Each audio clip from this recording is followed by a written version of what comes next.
Hello everyone and welcome to the first UES webinar of 2022. My name is Jason Smith. I have with me Simon Lewis. Together we are Directors of UES Education. Today we're going to be talking about, well, the last round of applications that has, cross fingers, just about finished. Everyone should have their applications in now, might still be a few people left to go. And then we tentatively await their results, but we do have some results from the early round, so we will be talking about that. But we're also going to be talking about our predictions for the next round and what people need to be thinking about, what students need to be thinking about in particular. And we're going to talk about the elements of a good college application, because now we have the evidence that what we said last year was correct, because we did get people into college. So without further ado, I am going to share my screen.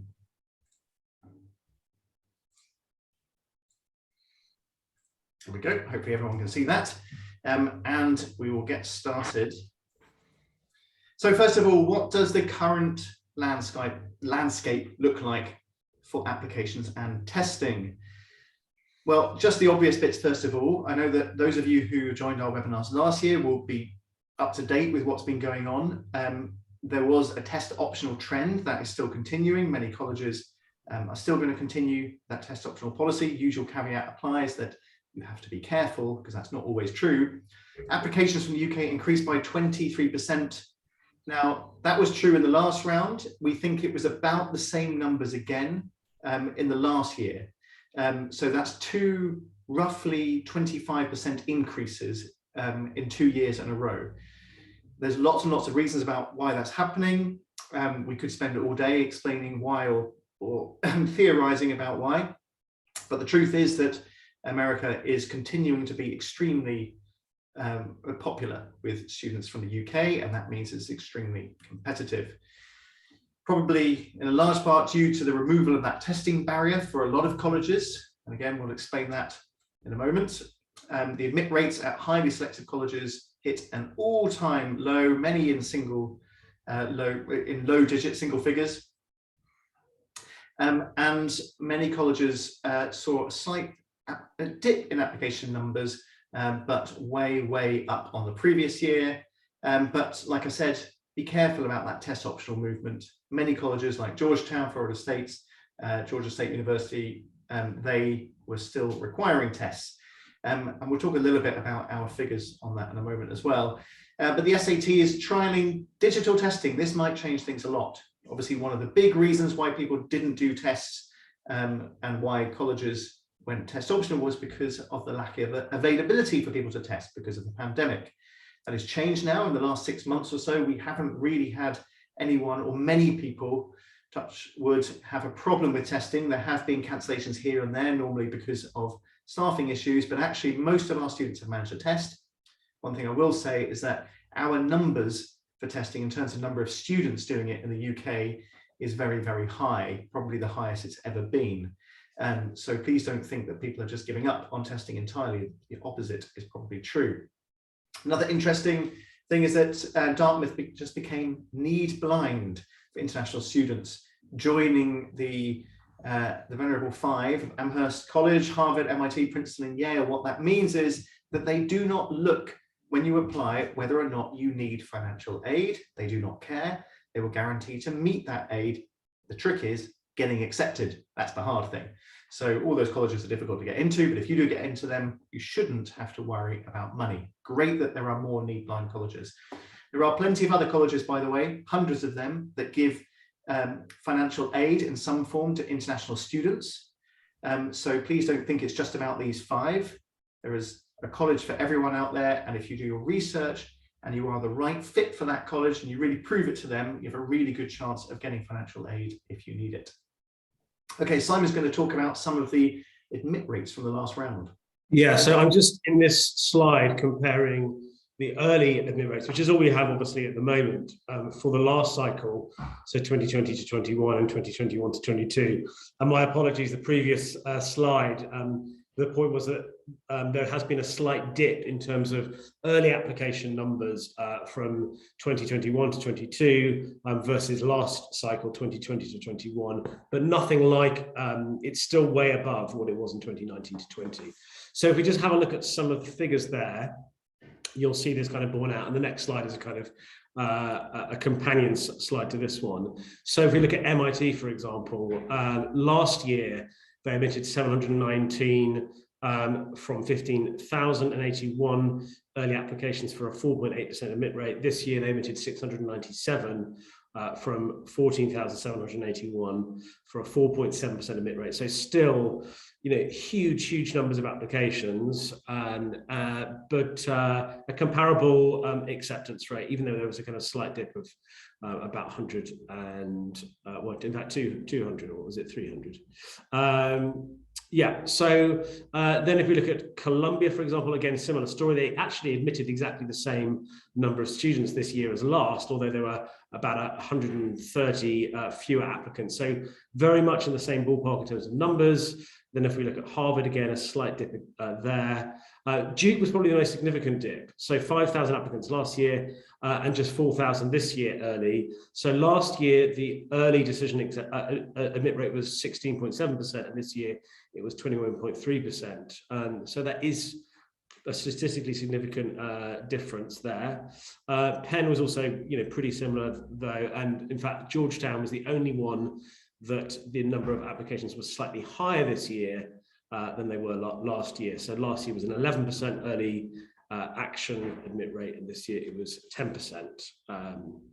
So they admitted slightly fewer, which is interesting. I think that, if we go into the next slide, we can look at the comparison between years. So you can see from this one, for example, MIT, the total number of applications in 2019 to 20 was only 20,000 versus 33,000 in the last cycle. Columbia, up 50% from 19 to 20 to 20 to 21. Similar, up 50% roughly at Harvard. And we would expect maybe not quite as high numbers in this cycle, but close.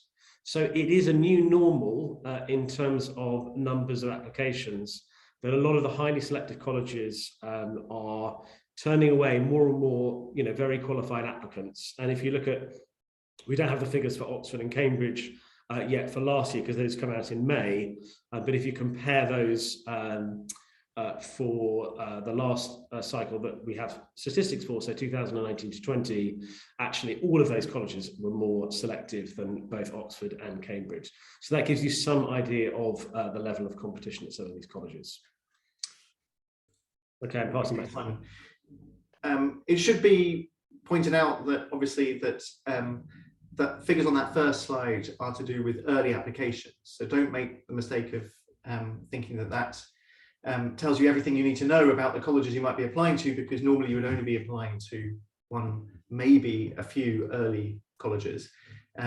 So it may be the case, and I'm just going to do a little bit of theorizing here, but it may be the case that people are being a bit more selective about where they apply for their early applications. It's not necessarily indicative of the fact that people are applying less overall. In fact, we know that's not the case. There are more applicants. Okay, so a few predictions for the next round. Well, some of them are fairly obvious. We predicted them last time. Very easy to be right about this one. Test optional is here to stay. Some of the colleges like Harvard have announced that they're extending their test optional trial period. It's probably going to stay. But what that means is that students will not have to do the tests. Doesn't mean they won't be doing the tests.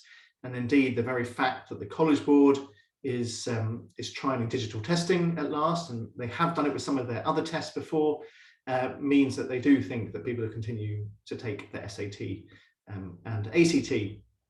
We really do think that's still going to be a fairly important part of the application for, particularly for international students.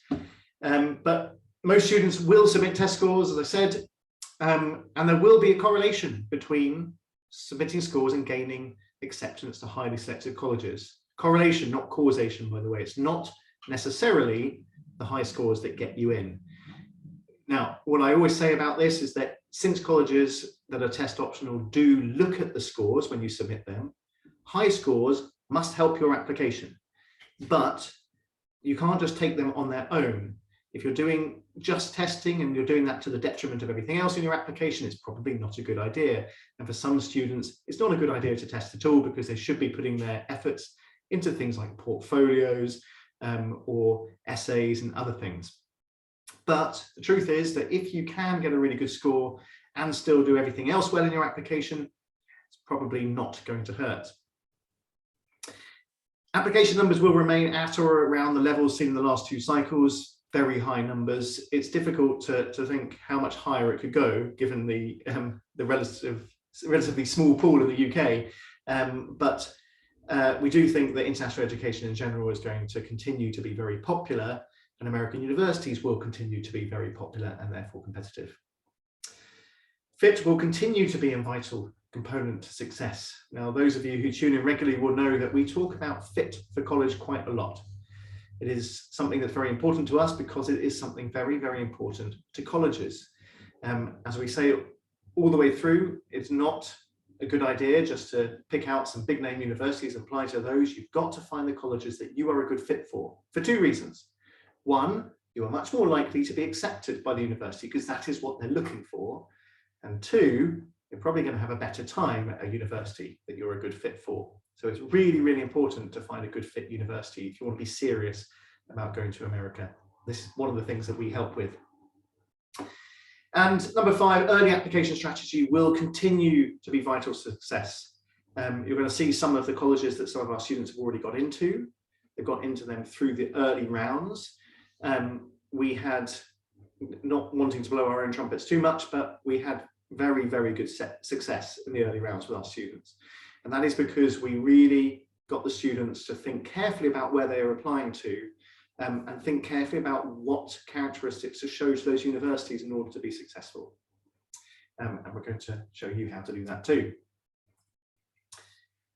Simon, do you want to talk about this next bit, about why the right advice is important? Yeah, sure. I think it's really important to get good advice on US applications. And as we've just outlined, US applications are increasingly competitive, but they're also unpredictable because US colleges, when they're admitting their incoming class, will be admitting a class in their own image, and that they have a particular idea about the kind of students that they want to admit and what they need in terms of the different skills and talents within that college. So it is not predictable who they're going to admit in each cycle. And when you're talking about the numbers that we're looking at now, it's really difficult to predict. So it's important to get advice from people who've kind of gone through this before with lots of other students to get a sense of what's likely to be a successful strategy. Testing strategy is definitely more complex at the age of test optional. As Jason has mentioned, there is still a correlation between submitting good test scores and being admitted to highly selective colleges. That's not going to be the defining aspect of a student's application. I think a lot of colleges will say that no one ever goes into the kind of admissions committee, really excited about a test score. They're excited about applicants for other reasons, but there are particular instances in which it's a good idea to test. So, for example, if you had a slightly weaker math score for GCSE, that might be a good opportunity to demonstrate that you have maintained and improved on your maths by getting a good math score in the SAT or ACT. So there are more nuances to that process in the age of test optional. As we have talked about, getting the right college list is critical to success. And I think by the right college list, we mean 2 things. Firstly, a list of colleges that are a great fit. And when we talk about fit, we're talking about primarily 2 things. So firstly, the academic fit. So are you the kind of student that will thrive academically in the college? And secondly, the kind of fit in terms of the culture. Do your values align with those of the university? Are you a good fit socially as well in the community at the university? So fit is one aspect that's really important. The other is balancing your risk through a blend of aspirational, match and safety colleges. And it's really important to, because of the competitive and unpredictable nature of US colleges, to get that balanced list as well. Okay. Early application strategy is also crucial. I think in the age of very competitive applications, actually making sure you make a aspirational but realistic early application can be a really crucial tactic. Because regular decision numbers are going to be pretty intense in terms of the numbers that you will see for students applying regular decision in the next cycle, as they were in the last cycle. as we keep talking about, fit is more important than ever in the admissions process. It's important to actually understand and get some guidance on what that means for you as a student as well. And there are nuances to the process that very few people understand. Things like demonstrated interest, things like the graded paper that you submit to certain universities or portfolios. These are all the kind of nuances where actually you do need to get some expert advice of some kind within the process. Okay, and finally, the margins are so fine at these very selected colleges. If you just submitted one data point that you shouldn't have done, or a phrase in an essay that was kind of awkwardly worded, that could potentially raise a red flag and could jeopardize an application. So you just want to avoid doing that one thing which might jeopardize your application. So important to get good advice. Okay, I'm going to pass back to you now, Jason. Thanks. I'm going to run over this quite quickly and just talk about some of those things that Simon's just mentioned, but try and list out most of the things that we think about, or at least majority of things that we think about when we're talking about US applications. Academic records are important, of course, and that means anything from the last 4 years, GCSEs, A-levels or equivalent, but also other academic things the student might be doing. Universities care about that, but also extracurricular activities. More than any other country in the world, American colleges care about what students do outside of the classroom. So it's really important to have good extracurriculars that show off the right characteristics of the university and the characteristics of the student, and really demonstrate who they are to the person. And of course, academic honours as well, like awards and things. Character and interpersonal skills, and that's one of the reasons why they look at extracurricular activities, because they want to know what is the character of the student, what's important to them, how do they deal with other people, how do they solve problems, all those sorts of things. Developing a narrative, a spike in your application, so having a kind of theme throughout the whole application, showing what you are about, what the student is about to the university. And a spike means, one particular talent that might be really interesting to the university. A balanced college list based on fit. As we said, you've got to have the right fit colleges. Don't just pick all the top 10 from US News. But you've got to have a balanced list, a list that has some really ambitious students to really motivate him or her to try their very best, but also colleges that are more realistic, but where they would still absolutely love to go. It's really important to balance off the risk and the motivational aspect of it. Demonstrating interest, as Simon just said, is one of those nuanced areas of US applications that doesn't get talked about very much. What this basically means is interacting with the universities early on in some cases, through some of the digital means like social media and emails, and also things like live online events like webinars, meetings with admissions officers, virtual tours, and in-person events as well, like fairs in this country or visiting the college over there. There are loads of ways that students can essentially have their interest logged with the university and really prove to the university that they are genuinely interested, rather than just firing off an application at the last minute in December. Assembling creative portfolio or audition. If a student is interested in the arts, like creative arts or drama or music or anything where they might have extra work that they can show off to the university, a portfolio might be a good idea. And of course, for things like music and drama, perhaps auditions. This doesn't necessarily mean that the student wants to just major in those things.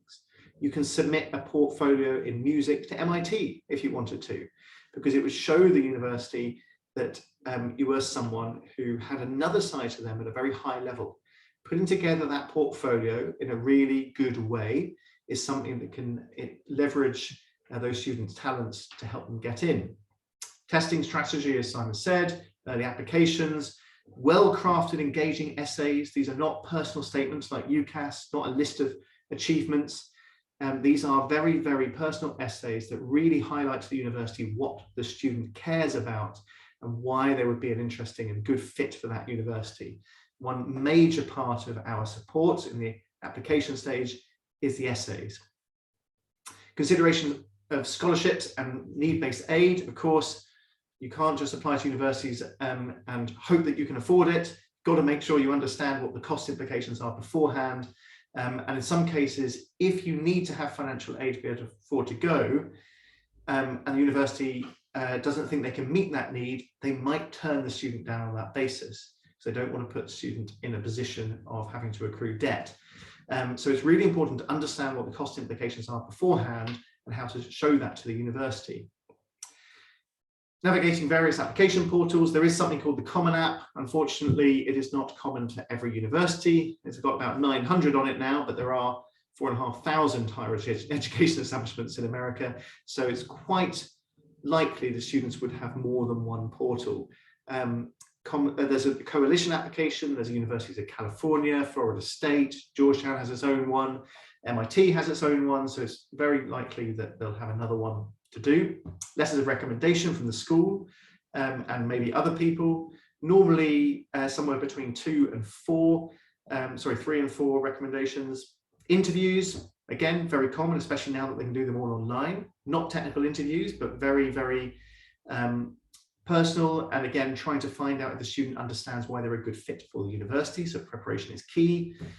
And then, of course, deferrals and waitlisting, it's not just a yes or a no, it is for most people.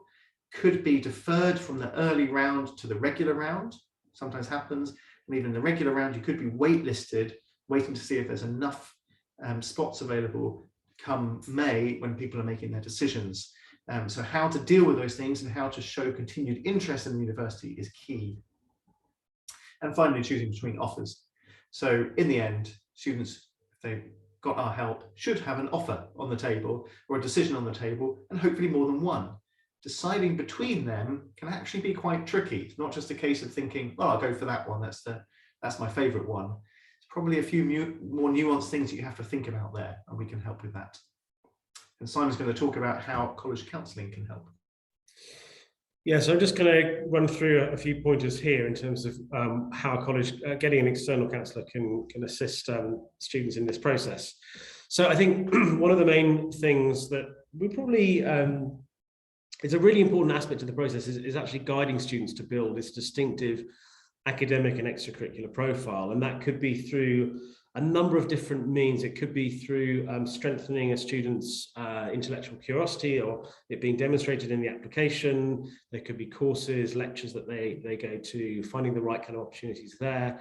In terms of extracurriculars, obviously we're looking for a combination of community service and leadership, and we're really looking for students to strengthen extracurricular profile in that area. I think one of the misconceptions is with an extracurricular profile that you have to do 10 different things. Sometimes actually showing a sustained commitment to 2 or 3 things that really reflects your values and what's important to you can be a really vital aspect of this process. And if you've got a kind of pre-professional program that you're entering into, like architecture or design, sometimes getting work experience in those areas can be a really good thing to show too. Obviously, we've been talking about this a lot, but matching students to colleges where they'd be a great fit. Now, you will probably have a sense of that actually when you walk around the campus and get a sense of the kind of people who are there and the kinds of things that they talk about. But we also have some knowledge in terms of matching students to these colleges, and we can help you in that process, and it is quite a nuanced process. Okay, we also obviously advise on testing and early application strategies, so thinking about early decision 1 or 2, there's a second early decision round in January where you get the results by February, and also early action. We also regularly communicate with schools and admissions officers on the school side. If a school isn't so familiar with with US applications, we can actually often give them some guidance, and in some cases give them training, free training to help them in the school document side of the process. And obviously we have very good links with university admissions officers too. So it may be appropriate in some instances for us to be in touch with them. Reviewing application essays, crucial to that ever important fit. And reviewing other elements to the application, such as the portfolio, audition and alumni interview. We give feedback, detailed feedback on each of these areas. And oversight of deadlines and application management. When you've got so many different portals, so many different prerequisites for applications, it's important to manage those properly and make sure that things are going in on time. And that will hopefully lead to the final point, which is that we will reduce the family stress. We do know that it can be a stressful time for students, particularly in that autumn term of upper sixth. So our job is really to try and reduce that as much as possible. All right, I will continue with the next slide, which is doing your due diligence. And I think this is something that's really important. We've seen with Operation Varsity Blues how important it is to have somebody advising you who is ethical, who belongs to a professional association, and who will give you kind of honest, transparent, and good quality advice. So some of the questions that you need to ask a prospective college counsellor are as follows. So firstly, experience. Do you have experience either in a university admissions office or as a school advisor facilitating international applications? And we talk about those as the two sides of the desk, but somebody who has got experience on either side of that desk will be well positioned to advise students on their applications because of the sheer volume that they've seen and the experience that they've got. Integrity. Are you a member of a professional association governing international admissions? There are numerous professional associations, the International Association, the College of Admissions Counselling, and the National Association, which is NACAC. There's also HECA and IECA, which are for independent advisors. And what you've got to ask yourself is if somebody advising students in this space is not a member of a professional association, and therefore can't be held accountable, why are they not a member? You know, what is it that's stopping them becoming a member? Those associations are not just good for kind of the ethical code and guidance on that side, but also for the network that you have. Really important for your network. And then transparency, you know, asking advisors how many students do they advise in any given cycle? Are you honest with students about their chances of success? Is their fee structure clear and published online? I think if it is published online, you know that everyone is being charged the same amount, and then it's clear in terms of how it's laid out. What relationships do you have with colleagues in admissions and in schools? That's a really important question because those often can make a difference in the process. And what is your understanding of fit in the US admissions process? I think if an advisor didn't have an answer to that question, they probably are not going about this the right way. So it's important that the advising is student-centered. And finally, in terms of safeguarding, you know, really important, are all of your advisors enhanced DVS checked, and do they receive safeguarding training? When you're working with young people, obviously really important to have all of those checks in place. So just to reassure you on all of those fronts, what we offer. So in terms of experience, firstly, all of our college counsellors have worked in schools or university admissions offices, and therefore can bring that experience to bear with your applications. We are members of the International Association for College Admission Counselling, and we subscribe to the NACAC ethical framework as well, and there is a code of professional practice that we all subscribe to. We're honest with students about prospects for success from the first meeting. We ensure that our advisors have small caseloads and offer personalised support, and our fee structure is published on our website. So we are very transparent about how we work with students. And through our membership of International ACAC, we have an international network of colleagues working in admissions offices and schools. We see US applications as a mentoring process through which students discover their talents and abilities and the colleges where they will thrive. So really we are making this process as personalised as possible and ensuring that students grow through the process. It's a demanding process. It asks a lot of students, but there's a reason for that. It's because the US colleges do ask a lot from students, but are also very rewarding places to be. When you see a student at the right place, it's rewarding for us too. And then in terms of the safeguarding, all of our tutors and advisors have enhanced DBS, ID and employment checks, and they undergo extensive safeguarding training annually. Okay, I'm going to pass back to you, Jason, I think, for the next set of Great. Yes, thanks, Simon. Something's gone slightly wrong with the order in which these colleges are going to come up, but we just wanted to put down a selection of the sorts of colleges that our students have gone into this year. In the early round, you can see some very big names on there, like Yale and Penn and Brown, UChicago, NYU, and then some other really good ones that we're always really happy when people apply to, places like Notre Dame in Indiana, fantastic university, Tulane in Louisiana, some great liberal arts colleges like Pomona, and some great business colleges like Babson. And then you've got some really interesting places like Trinity in Texas, not to be confused with Trinity in Connecticut, which almost happened to one of my students this year. And my personal favorite, Boulder, Colorado. I will be there on Friday, in fact. And I do wish that I had gone to university in Boulder for numerous reasons, not least the number of astronauts that they produced, but that's another life.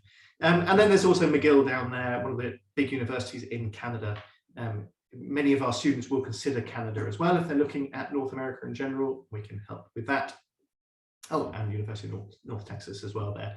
So a really great range of fantastic universities, by no means exhaustive. And of course, we are going to get loads and loads more when we come through the regular round. But it's really nice for students to apply early, and in some cases know exactly where they're going because it was early decision, it's binding, and in many cases be early actions, so they don't have to go there, but they've got it on their plate and they can wait and see what happens with maybe UK universities or European ones, or even other American ones that they might be applying to. It's really nice before Christmas to have that relief and know that, yes, you've still got to work hard in your A-levels or IB, but at least you know where you're going to university, or you're going somewhere. And here is a lovely testimonial that we just got permission to put up there. And this was from the parent of a student who was indeed just admitted early action to Boulder, Colorado, with a Chancellor's Scholarship. I'll let you read that yourselves. But this scholarship is great. $25,000 a year is not to be sniffed at. It's surprisingly common for students to get scholarships they didn't even know that they'd applied to. Tulane is quite an interesting one for that, where you apply, and if you happen to be a good fit for it and a good student, you might end up being offered money to go there. A student of mine who got into Trinity early action, he was offered, I think, a $30,000 a year scholarship there as well. Didn't have to do anything to apply. And this is, again, is something where we can help out, where we can advise that students should consider applying to places where scholarships are more likely.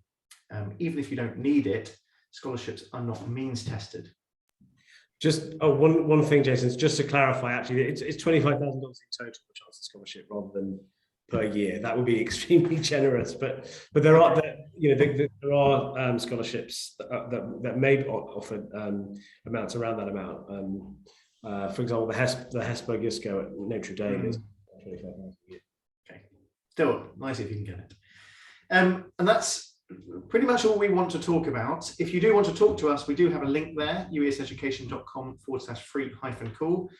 You are welcome to book through that and book a call with us at the time that suits you. What I will say is that you can also email us. We're going to give you the email address in a moment. If you've ever got any questions, feel free to drop us an email and we'll answer them. We're always very happy to talk to people if they're unsure about whether or not they should go down the US route or whether or not they need help. We appreciate that getting college counselling or consultancy for education might be quite a new thing to some people, but hopefully we've explained why so many people do this for America and the benefits of doing it. It's a complicated process, but it's highly rewarding and really interesting as well. It's nice to have someone who can guide you through it and, as Simon said, hopefully make your life a little bit less stressful. A little bit about us, there's that link again. We have lots of events coming up. In fact, in 3 weeks' time, 3.5 weeks' time, I think we've got another webinar on testing. I'll be doing that along with our academic director, Dan, who is the biggest guru I've ever met on standardized testing. So we'll be giving an update on that and talking about some new developments, including that digital testing. We have lots of other webinars planned, some really exciting ones coming up with some colleges and also some employers to talk about the benefits of liberal arts. So please do look out for those.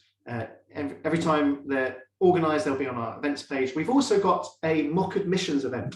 So you may have got this in the email from us if you're signed up to our newsletter, but we run a mock admissions event each year, normally in person. Last year, of course, it was online, but it's a great event.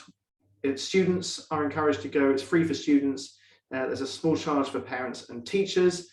Basically what you get to do then is play the part of an admissions officer, and you get to decide from these fictitious or profiles of fictitious students where they would have gone to university out of a list that we will give you, and there's a prize for the best team. It's good fun. You get to learn an awful lot about the process, and there will be actual university reps there as well. So please go on to the events page and you'll see the mock admissions event there, and get signed up. It sells out really quickly.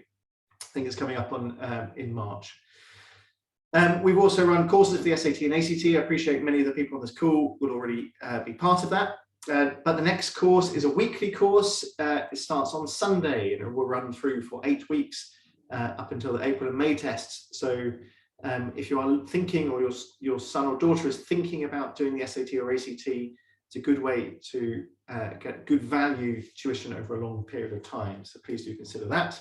And you can just go to courses, scroll down to the weekly courses and find that. There's also holiday ones as well. Of course, we run private tuition. We have the famous diagnostic test that's taken by most test takers in the UK. If you're thinking about which test to do, please do that. And we have partnerships with sports scholarship consultants. And there's our email address, phone number, and website. I should have been encouraging you all the way through, but it doesn't matter, it hasn't stopped you.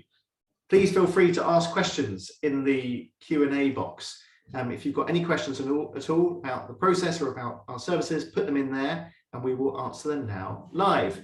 I think some people might have put some stuff in the chat. If you do have a question, please put it in the Q&A box. It enables us to find it a bit more easily, but we will try and go through some of that. There are some questions here about recordings. Yes, we will be emailing the recording out. You can always find it on our website on past events under the events page. So that will be up there tomorrow. But just to go through some of the questions, I can see a couple of people have asked about timing. When do we recommend starting the process? Well, I'll answer this one first. As early as possible. With the college counselling, we do actually help people from as far as before as 3 or 4 years. Now that might sound a bit crazy, but it's because we're able to help kind of nudge people's profiles in the right direction, get students to think about things they can be doing in school and outside of school, and try and kind of hone their interests, not force them to do things they don't want to do, but hone their interests early on, and also start thinking about what sort of colleges they might be interested in and what suits them, and get them to think about strategies for testing, and there are even some early tests that they might think about. So in terms of college counselling, it's never too soon. We charge by package rate, not by year. So it's not going to cost you any extra to start earlier. Most people, admittedly, will start straight after year 11, beginning of year 12. If you've got students in year 12, lower 6 now, that's equivalent of grade 11 in America, then now is definitely the time to start, because this is really the time that we need to be influencing your son or daughter in terms of choosing colleges, testing strategy, and demonstrating interest will be a big one at this point as well. So now is probably the answer to most of those questions. And I think that's everything in the chat. So I'm going to go to the Q&A and let's have a look. Okay, Simon, do you want to say something a bit about extracurriculars? Because this is quite a common question that comes up. One person here has said a lot of social projects have been on hold because of COVID. How does one overcome this? And we've had 2 years now, of course, of people applying with this, this hanging over them. So what have people done to overcome that? That's a really good question. And I think the truth is that one of the virtues that colleges are looking for is resourcefulness. So despite all of the restrictions that are in place, has a student found the ways and means to make a difference?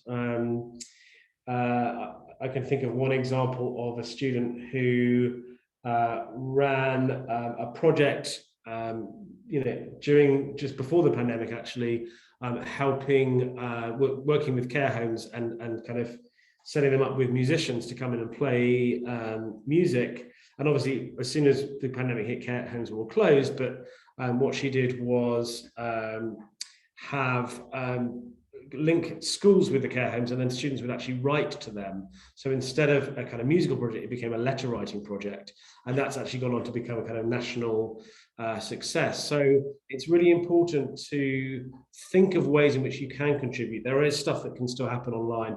I'm also hopeful as well that it seems to be, now that we are kind of opening up again, that there will be more opportunities for students to contribute in this way. But yeah, it's a really important thing to think about your impact and be creative about ways that you have an impact. Great, thanks. Got a question here about SATs. Just to explain to people who don't know, the SAT and ACT are essentially equivalent. Colleges don't care which one you've done, they just want to see your best score, if at all. So do make sure that you're choosing between the tests correctly, and we do have that diagnostic test up on the screen there. But one person has asked, does it look bad if SATs are taken more than 3 times?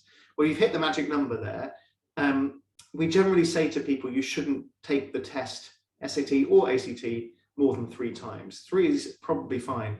4 is not that the colleges will necessarily see it, or although some will, or think it's bad, is that they probably think that you should be doing something better with your time. If you haven't got the scores you need after 3, you should be considering whether or not you should be doing testing at all, or whether you should be putting your effort into something else. Generally, as people who taught SAT and ACT, we do think that it is possible to improve your scores if you really have someone showing you how to do it properly and you put effort in over a long period of time. It's not something you can just walk up the exam and do. So you should think about doing testing, but then you should think about doing it properly and really commit to it. And then you should get the scores you need within 3. But after that, you should really consider going test optional. Okay, Simon, a great question for you, since you do currently work in a private school. But this is a question that's on everyone's lips, because there's been a lot of discussion about how universities in the UK view private schools as opposed to state schools. What about in the US? Do universities distinguish between state and private schools? That's a good question. I would say they don't distinguish between state and private schools, but they will look at the school profile when they're assessing an applicant. So if you go to a school that is less academically selective, for example, that should be there in terms of the data on the school profile, and they will see a student's transcript in the context of what other students at his or her school are likely to achieve. So if lots of students at your school are mainly getting 8s and 9s, then for a highly selective college, they will expect you to be at the top of that cohort. But if there's more of a range at your school of kind of 6s, 7s, and 8s, and you're getting mostly 7s and 8s, you're going to be a very strong applicant in that pool. So they will kind of compare it on that front. And of course, I think that the crucial difference for the US is really about the financial aid piece, which is that apart from those 6 need-blind colleges, the amount of aid that you need is also factored into admissions decisions. But in terms of purely on state or private, I think it's just going to be about the school profile. Great, thanks. Another good question here about, I'm deciding which one to do. Does Stanford University offer international aid and or scholarships? The answer is yes. But do you want to go into a little bit more detail, Simon? Yes, yeah. So yeah, Stanford is not part of the Ivy League. The Ivy League does not offer sports scholarships to any students. They only offer need-based financial aid. So there's no sports scholarships available, although you can be recruited as an athlete. And in fact, many students are in each cycle, huge numbers, in fact. And those students may get need-based aid as part of their acceptance, but they will not be getting a sports scholarship. Stanford, yes, I mean, the level of sport that you need to be to get a sports scholarship to Stanford is incredibly high. I remember there was that statistic about if Stanford was a country at the Olympics, it would finish something like 7th. So generally speaking, the standard of sports at Stanford is very, very high. They don't really either compromise on academic standards either. So not only do you have to be a top athlete, you also have to be pretty smart as well. They do offer international aid. They offer need-based aid as well. But they are offering that to really exceptional students internationally. And the kind of profile of students getting need-based aid internationally, because they're not need blind, is going to be, I would say, pretty off the scale in terms of, and also probably what they need, what they're looking for. So yes, the answer is they offer both need-based aid and sports scholarships, but they are quite rare in terms of getting both, and you need to fit particular criteria. Great, thanks. And I'm going to pick up on a slightly related question here, which is, when visiting schools, should meetings be arranged with admissions officers, or is that only relevant for sports scholarships? Well, taking the second point first, so that sports scholarships, yes, definitely. If you're going down the sports scholarship route, you need to try and meet with coaches at some point. You're going to need to contact them and speak with them, and you probably need someone who knows what they're doing with that. So if you are going down that route, it's really important maybe to contact us so we can point you in the right direction. But in general, if you're applying to university in America, a meeting with admissions officers is a good thing. If you can go over and visit a college, which is great, and you're going to sign up for one of their tours, you should be able to sign up to have a chat with a representative or admissions officer there as well. You could, if you wanted to be really proactive, email them in plenty of time in advance, find the admissions officer for your region, and contact them and say, I'm coming to visit. It'd be really great if I could have 5 minutes of your time just to ask you a few questions about the university. Even if they don't have time, they'd be very grateful and impressed that you went out of your way to do that. So the simple answer is yes, if you can, it's a good idea. Okay, and we've got another question here, again, slightly about sports. So I'll answer that one. Do you have any recommendations for students who want to follow American football programs in the US? Is the SAT the best way of entering? Well, first of all, if you want to go down the American football route, it depends whether you want to have a scholarship. I mean, if you want to be a recruited American football player, you need to be quite special. Either you already need to be playing American football. It does happen. A few years ago, I would have said, you can forget it. But then I had a student who got a scholarship for American football. It does happen. It is possible, but you have to be very, very special. Now, the student that I've got in mind is someone who actually didn't play American football, but he was very, very fast, extremely athletic, and very tall and very strong. And he went down to trials and got recruited that way. So it is possible, but most American football recruits will be playing American football already. And most of them will be American for that reason. So my advice would be, think about whether you really want to go down the American football scholarship route, whether you just want to play, because you will definitely be able to go and play when you're at university. There will be teams for beginners there. Is the SAT the best way of entering? No, the best way of getting into an American football program is to be good at American football. SAT might be helpful in terms of the university that you're applying to, and it might be helpful in terms of your application in general, but it's not the best way of getting into American football. I hope that answers the question. Okay, I'm going to start at the top. Someone here is in year 12. What should they actually be doing now? Great question. And related to that, another question here is, what would we say are the one or few most important things for US applicants to keep in mind this cycle? So Simon, do you want to just succinctly talk about a couple of things that people in year 12 perhaps should be thinking about right now? Yeah, of course. I think if you're in year 12, it's really important to focus on a couple of things right now. Firstly, just do a kind of self-evaluation in terms of what your kind of strengths and weaknesses are. Have a look at your profile as an applicant in terms of the academics and the extracurriculars. Think about whether there are particular areas you might need to strengthen to be a successful applicant. And think also about the testing piece. Do you need to take a standardized test to strengthen an area of your application? And then really important too is to actually go into depth with colleges about what they offer and click deep onto the website, making sure that you really understand the kind of structure of the core curriculum and the different majors and the academic offering. You'll be amazed how many students try and apply to colleges, and they don't really understand how the academic program is structured, but they are very, very different from each other, the different universities. So make sure that you do understand those key differences. So I think that's a really important lesson for year 12 in terms of the process. Okay, and there's a question here as well about how would you go about an application if you'd like to do a gap year?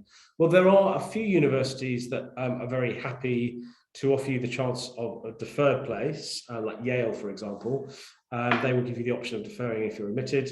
But most universities, you would have to request the deferral, and that may or may not be granted. Usually people actually apply in their gap year itself for admission the following autumn. And that's probably what we would recommend if you were considering going down that route.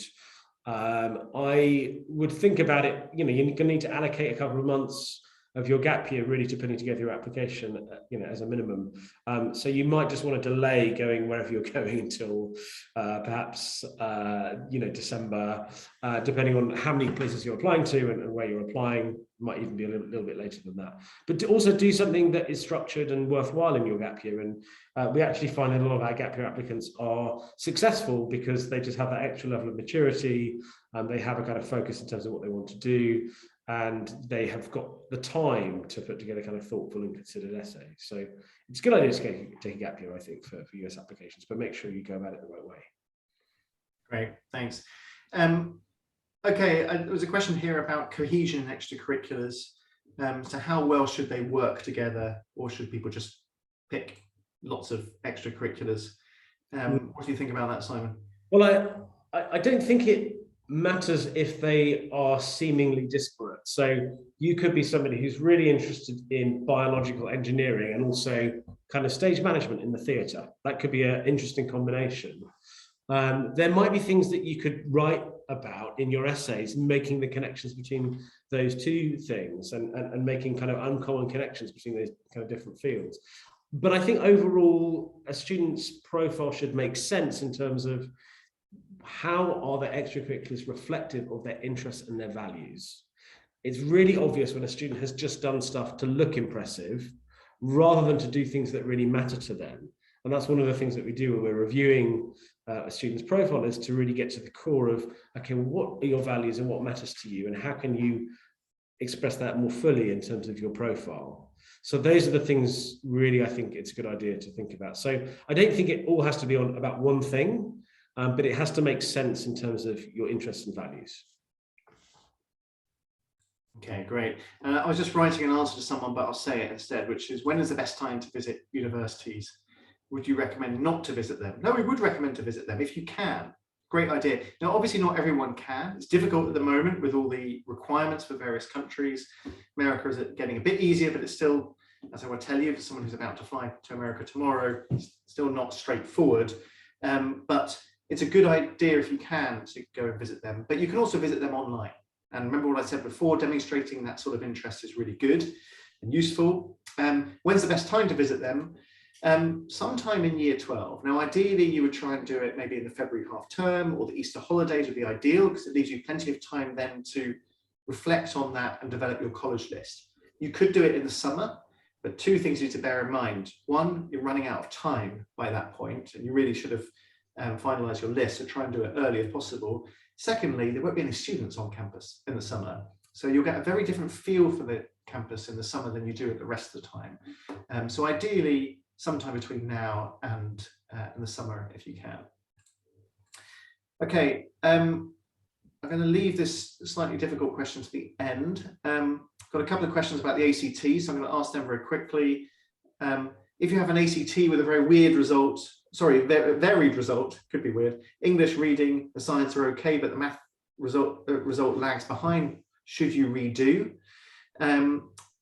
The answer is, well, it depends on what your score is like and where you're thinking of applying. But if it's dragging down your composite score, you probably have to redo. Some colleges will superscore, but then in order to use a superscore, you're still going to have to redo to get a good math score. So the answer is probably, if you're worried about it at this point, you should probably redo it. Sounds like you're in a great position. You've got 3 out of 4 sections done. You just need to work on the maths. It's practice and repetition that's going to help you there. The maths on the ACT is not the hardest, but there are some new things to learn, and it does take practice to get it right. We can help you with it if you want. Got a course coming up. Also have private tuition. And related to that, do ACT give extra time in terms of student condition? You can get extra time on the ACT. It's called accommodations. They also do that on the SAT. You need to be very careful about applying for that. Simon, would you mind quickly Googling my blog on accommodations, because it's a really, really nuanced topic. Simon's going to put the link in the chat, but it's a very, very difficult, complicated topic. You do need to apply in plenty of time for extra time if you want to get that on the ACT in particular. While Simon's doing that, I'm just going to answer a couple of other questions. How many universities is it realistic to shortlist so that's not unmanageable? No more than 3. 3 would be very few. We would normally recommend somewhere between 6 and 8. Some people will apply to many more.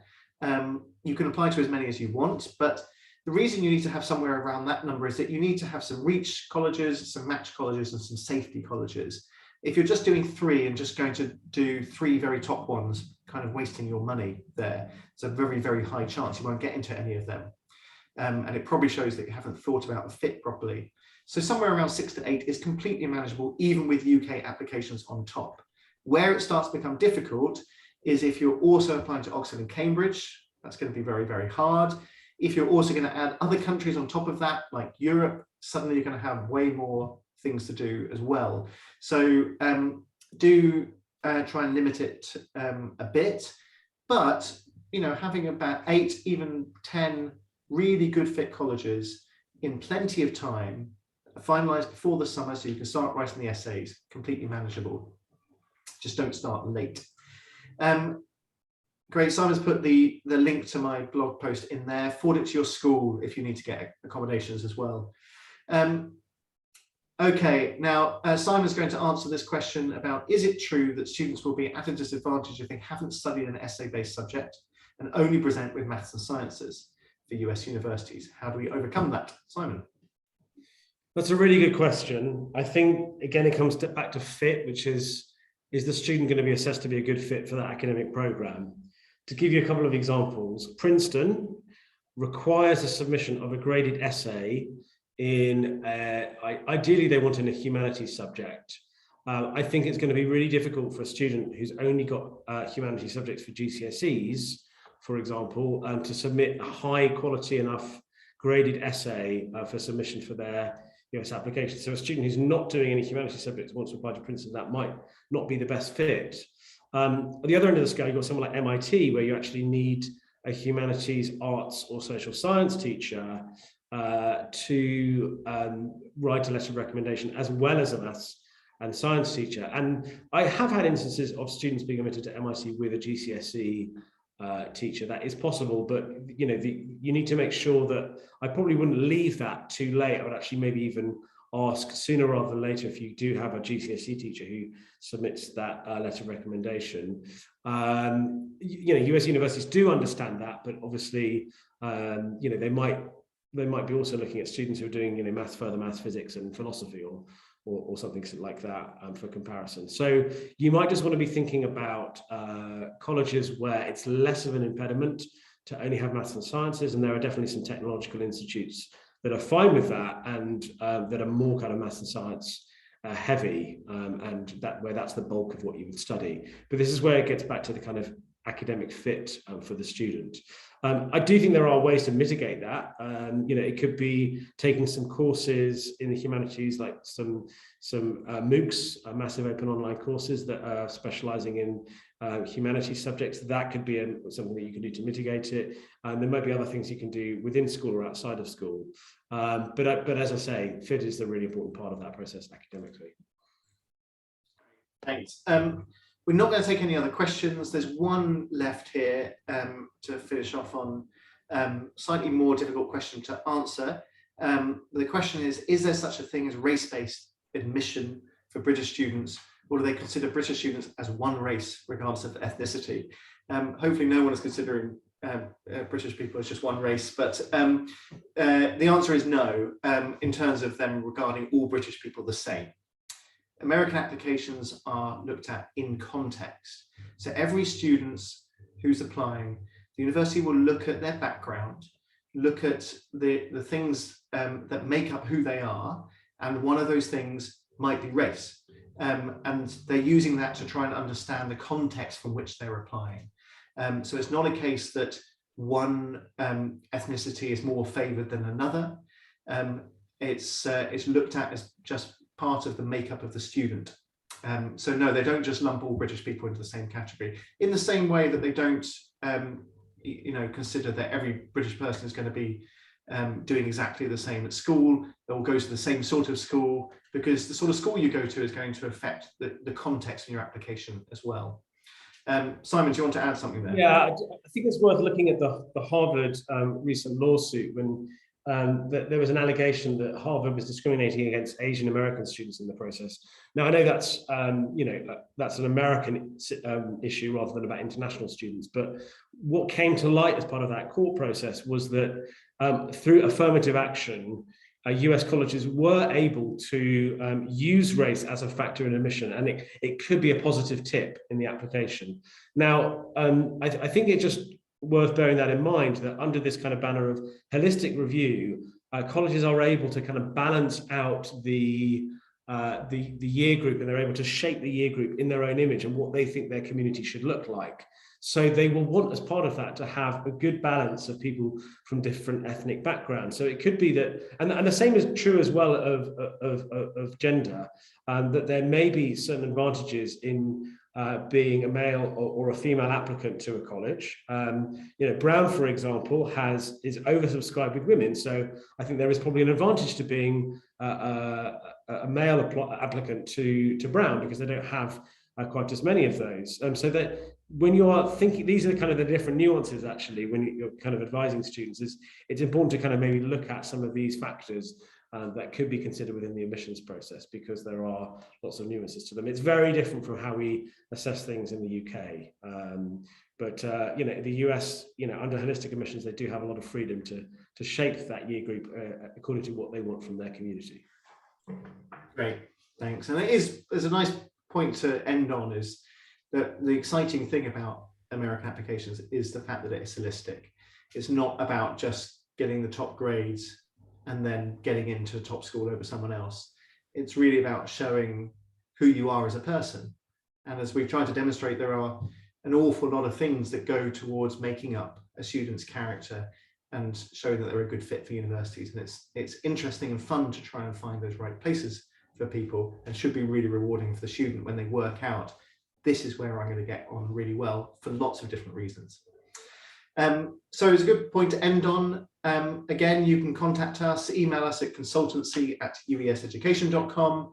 You can book in a free call. You can go on our website, ueseducation.com, and click on various links there. And we'll always be willing to talk to you, chat to you about how we can help, answer your questions about American applications. So thank you very much for your time, and hope to see you at the next webinar, which will be in a few weeks' time. But yeah, hopefully I'll get to talk to you directly before then. But thanks very much, and goodbye.